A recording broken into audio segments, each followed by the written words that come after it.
Hello everyone, welcome to foundation biology. আজকে আমরা পড়বো হচ্ছে উদ্ভিদ যে কলাটা পড়ছিলাম তারই আর আজকে শেষ পার্ট, যেখানে আমরা জটিল স্থায়ী কলা পড়ব। তো স্থায়ী কলা মানে একটা জিনিস তোমাকে ভালোভাবে বুঝতে হবে, সেটা হচ্ছে যে এই কলাটা কিন্তু বিভাজিত হবে না। ঠিক আছে, এই কলাটা বিভাজিত হবে না। তার মানে আগে যেগুলো তোমরা উদ্ভিদ কলা পড়েছো সেখানে তোমরা দেখেছিলে অগ্রস্থ ভাজক কলা, পার্শ্বস্থ ভাজক কলা, নিবেশিত ভাজক কলা। এই ভাজক কলাগুলো কিন্তু তোমার প্রতি সময় দেখছিলে বিভাজিত হচ্ছিল, কিন্তু এটা হচ্ছে এমন একটি কলা যেটা সময়ের সাথে পড়ে গিয়ে আর বিভাজিত হবে না, মানে এখান থেকে আর নতুন করে কিছু তৈরি হবে না। তাই এটা একদম স্থায়ী বলেছে। আর স্থায়ীর মধ্যে একটা দেখো জটিল, জটিল কথাটা এই জন্য বলা হয়েছে, আগের কলাগুলো দেখেছিলাম আমরা যে সবগুলো কলা কিন্তু একই রকম দেখতে। ধরো যদি আমি বলি তোমার ভাজক কলা, অগ্রস্থ ভাজক কলা, তো অগ্রস্থ ভাজক কলা একই রকম দেখছিল, নিবেশিত ভাজক কলা একই রকম, পার্শ্বস্থ ভাজক কলা। কিন্তু জটিল স্থায়ী কলা কথার অর্থ হচ্ছে যে কলাটা হচ্ছে কিরকম বলতো, যে গ্রুপ অফ সেল, এটা মানে তো কলা জানি আমরা, কিন্তু দেখা যাচ্ছে এখানে দেখা গেলো যে কলার যে গঠনটা সেটা হচ্ছে বিভিন্ন ধরনের কোষ নিয়ে গঠিত। ধরো 3-4 ধরনের কোষ একজনই গঠন করেছে। এই জটিল স্তর কলাকে আমরা দুভাগে ভাগ করি, তাহলে ব্যাপারটা তোমাদের পরিষ্কার হবে। একটা পয়েন্টে যদি বলি, সরি, জটিল স্তরকে যদি দুই ভাগে ভাগ করি, একটা হচ্ছে তোমার জাইলেম, ঠিক আছে, আর একটা হচ্ছে ফ্লোয়েম। এই জাইলেম আর ফ্লোয়েম, এই দুটো যে আছে, এই দুটোর মধ্যে দেখবো এরা আবার অসংখ্য পরিমাণে পার্ট পার্ট, 1, 2, 3, 4, এরা আলাদা আলাদা ভাগ নিয়ে তৈরি। এই যে ভাগগুলোর কথা বললাম, এরা ভাগগুলো কিন্তু প্রত্যেকে আলাদা আলাদা গঠন দেখতে, তাই এটা জটিল স্থায়ী কলার নাম হয়েছে। স্থায়ী মানে বিভাজিত হবে না, জটিল মানে এদের মধ্যে প্রচুর ভ্যারিয়েশন রয়েছে। চলো একটা ছবি দেখায় তোমাদের, তাহলে ভালো বুঝতে পারবে যে আমাদের উদ্ভিদ যে কলা রয়েছে সেটা জটিল স্থায়ী কলাটা ঠিক কেমন এবং কি রকম দেখতে, তোমাদের পরিষ্কার ধারণাটা ক্লিয়ার হবে। জটিল স্থায়ী কলা যেটা পার্টটা দেখছি, এই পার্টটা হচ্ছে, দেখো এই যে ছবিটা দেখতে পাচ্ছ, এই ছবিটা হচ্ছে ভাস্কুলার বান্ডেল যে বলা হচ্ছে। ভাস্কুলার বান্ডেল কথা অর্থ কি, মানে যে বান্ডেলটা, যেটা হচ্ছে উদ্ভিদের যদি আমরা তোমার গাছপালা দেখি, তাহলে এবার এই এই অংশটা মূল, ঠিক আছে, এবার মূল থেকে তোমার হচ্ছে জলকে উপরে নিয়ে যাচ্ছে, মূল থেকে জলকে উপরে নিয়ে যাচ্ছে, ঠিক আছে। এবার জলের এই যে উপরে নিয়ে যাওয়া, এই নিয়ে যাওয়ার কাজটা করে হচ্ছে জাইলেম, যাওয়া কাজটা করে জাইলেম, আর ফেরত পাঠানো মানে খাবার দাবারকে পাঠিয়ে দেওয়ার কাজটা করে ফ্লেম। তো শিখবো আস্তে আস্তে, ডিটেলস আমি তোমাদের পড়াবো। কিন্তু এখানে আমি বলতে চাইছি ভাস্কুলার ব্যান্ডেল মানে দুটোকে মিলে বলা হয়েছে। তাহলে তোমার মনে কিন্তু একটা ছবিতে প্রশ্ন আসবে, স্যার যদি বাইরের দিকটা জাইলেম হয় তাহলে ভিতরের দিকটা ফ্লেম, কিন্তু হলুদ লাইনটা তাহলে কি? ঠিক আছে, অ্যাকচুয়ালি এটা হচ্ছে ভিতরের দিকটা, হ্যাঁ, এই এরোটা একটু কম ছিল।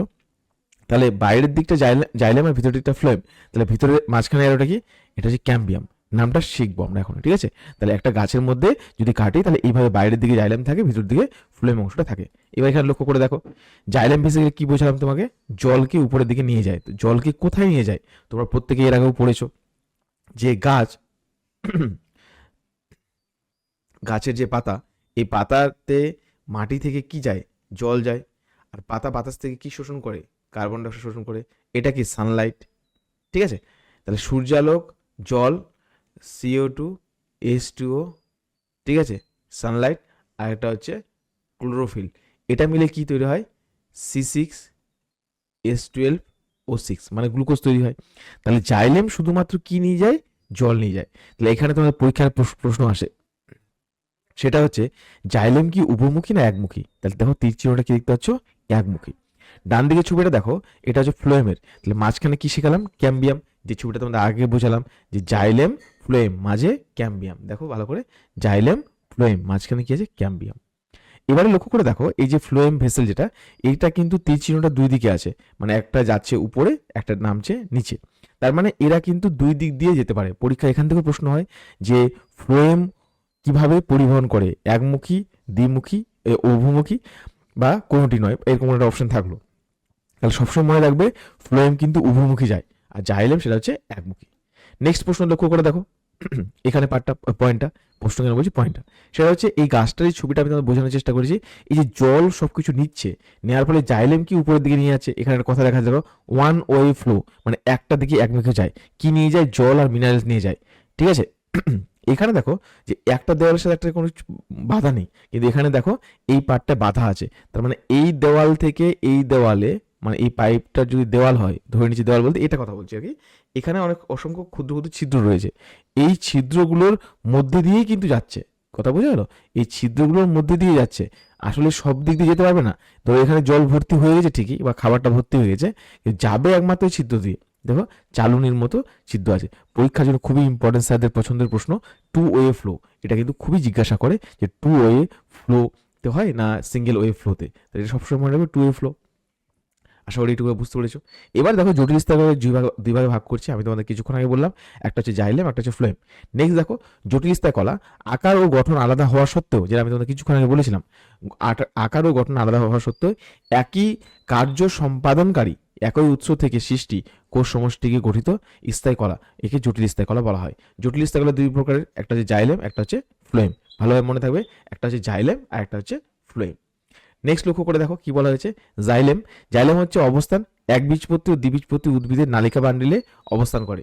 জাইলেম কোথায় অবস্থান করে? নালিকা বান্ডিলে অবস্থান করে। তাহলে আমরা এটা পড়লাম একবীজপত্রী কোনটা দ্বিবীজপত্রী, অনেক যদি না জানো।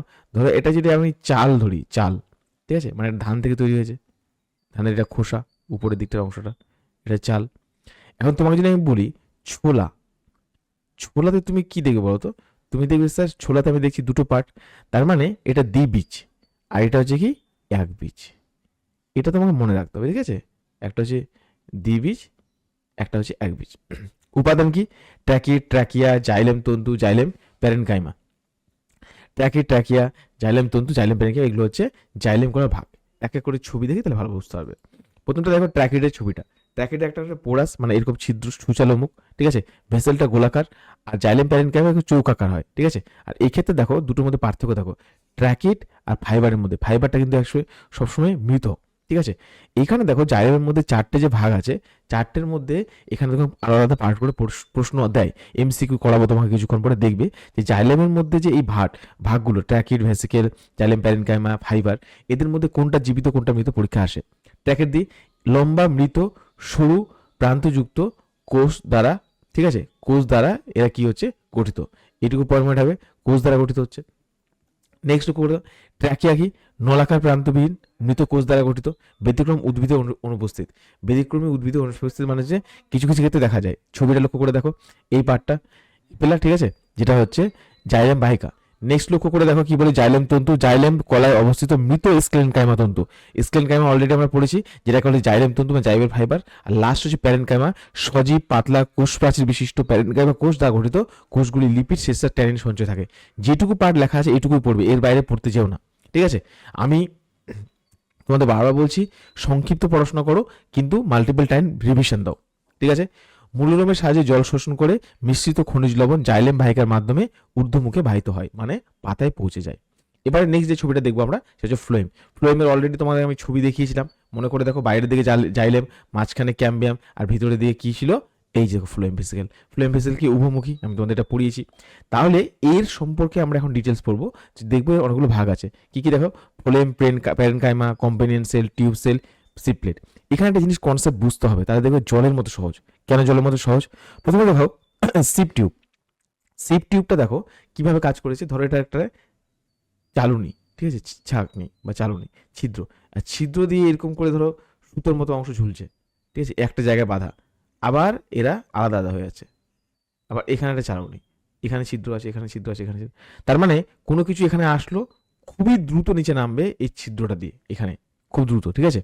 পাশাপাশি তুমি কিন্তু কোথাও এখানে নিউক্লিয়াস দেখতে পাবে না। দেখো এখানে কোনো নিউক্লিয়াস আছে, গোল কোনো নিউক্লিয়াস নেই বা কোনো কিছু অংশ নেই, কিন্তু পাশের কোষটা যেটা হচ্ছে কম্পিনিয়ন সেল, এটার মধ্যে নিউক্লিয়াস আছে। তাহলে একটা নিউক্লিয়াস বিহীন, একটা নিউক্লিয়াস যুক্ত, কি কম্পিনিয়ন সেলের কথা বলছি। তাহলে এখান থেকে তোমাকে বুঝতে হবে কেন এটা হয়েছে। তাকে দেখো একবীজপত্রী দ্বিবীজপত্রী উদ্ভিদের নালিকা বান্ডিল অবস্থান করছে, এটা কিছুক্ষণ আগে বলেছি। এর উপাদান কি কি? ফ্লোয়েমের সিবনল সহকারী কোষ, যেটাকে আমরা কম্পিনিয়ন সেল বলছি, সিপ টিউব পেলাম, ফ্লোয়েম তন্তু, ফ্লোয়েম প্যারেনকাইমা। তার মানে এখানে আগেরটাতে পেলাম তোমার জাইলেম প্যারেনকাইমা ছিল জীবিত, বাকিগুলো সব মৃত। এই ক্ষেত্রে তুমি কি দেখছো লক্ষ্য করে দেখো, সিবনল বা শিবকোষ নিউক্লিয়াসবিহীন সজীব কোষ দ্বারা গঠিত, মানে এরা জীবিত। সিবনলটা সেলুলোজ নির্মিত পাতলা কোষ প্রাচীর বিশিষ্ট। পরীক্ষা কিন্তু এই প্রশ্নটা দেয়, কি দিয়ে তৈরি? ফার্ন ও ব্যতিক্রম উদ্ভিদের ফ্লোয়েম কলায় অবস্থিত শিব কোষের কোষ প্রাচীর কতগুলি শিব ছিদ্র একত্রিত হয়ে শিব ক্ষেত্র গঠন করেছে। কাদের ক্ষেত্রে? সেটা হচ্ছে ফার্ন। গুপ্তবীজী উদ্ভিদের ফ্লোয়েমে অবস্থিত সিপ নলের প্রান্তগুলি ছিদ্রযুক্ত থাকে যাকে সিপ প্লেট বলে। আমি যে তোমাদের ছবি এঁকে দেখালাম, এটাকে বলা হচ্ছে, এই প্লেট লাইক স্ট্রাকচার, এটাকে বলা হচ্ছে সিপ প্লেট। প্লেট লাইক যে গঠন স্ট্রাকচার সিপ প্লেট বলা হচ্ছে। সহকারী কোষ কোনটা? এই যে দেখো কম্পোনেন্ট সেলের কথা বললাম। সহকারী নামটা থেকে বোঝো, সিপনল সংলগ্ন প্রোটোপ্লাজমযুক্ত প্যারেনকাইমা কোষ। তাহলে এই সহকারী মানে কাকে সাহায্য করছে? এই যে সিপনল, এই যে পার্টটা আছে না, সিপ টিউব, যে এই পার্টটাকে সাহায্য করছে। তার মানে এর কার্যকারিতাটা কার উপরে ডিপেন্ডেন্ট? এর উপরে। বোঝা গেল? তারপর নিউক্লিয়াস যুক্ত কোষটা এই যে সিপ টিউব আছে একে সাহায্য করে। কেন? এর কাছে নিউক্লিয়াস আছে বলে। একে করতে পারে না, জাস্ট সিম্পল এইটুকু জানো, ঠিক আছে? তাহলে লক্ষ্য করে দেখো কি বলেছে, গুপ্তবীজী উদ্ভিদের ফ্লোয়েম কলায় অবস্থিত সিপনলের কোষপ্রাচী ছিদ্রযুক্ত থাকে যাকে সিপ প্লেট বলে। সিপনলের সিপ প্লেটে ক্যালোস নামক পদার্থ সঞ্চিত থাকায় ক্যালোস প্যাড গঠন করে। এটা খুব ইম্পর্টেন্ট, ক্যালোস নামক পদার্থ। সহকারী কোষটা বলে দিয়েছি, সিপনলের পার্টটা। ফ্লোয়েম তন্তু মৃত স্ক্লেনকাইমা তন্তু, ফ্লোয়েম প্যারেনকাইমা দ্বিবিধ। তাহলে পরীক্ষা দেখো দুটো জিনিস আলাদা আলাদা হয়ে গেল। তুমি লক্ষ্য করে দেখো আমি কি পড়ালাম কিছুক্ষণ আগে, একটা পড়ালাম জাইলেম আর এখন পড়াচ্ছি ফ্লোয়েম। তো জাইলেমে দেখো তোমার শুধুমাত্র জাইলেম প্যারেনকাইমা, যেটা জাইলেম প্যারেনকাইমা এ শুধু হচ্ছে সজীব, ঠিক আছে? আর ফ্লোয়েম প্যারেনকাইমাতে হচ্ছে তিনটে সজীব। কে তিনটে সজীব? তুমি লক্ষ্য করে দেখো, প্রথমে আমরা কি শিখলাম? সিপ টিউবটা সজীব। তারপর আমরা কি শিখলাম? কম্পেনিয়ন সেল, আমি লিখছি না পুরো, কম্পেনিয়ন সেলটা সজীব। আর লাস্ট কি পেলাম? ফ্লোয়েম প্যারেনকাইমা, এটা হচ্ছে সজীব। কিন্তু শুধুমাত্র একজন আছে যে হচ্ছে মৃত, তার নাম কি? ফ্লোয়েম তন্তু।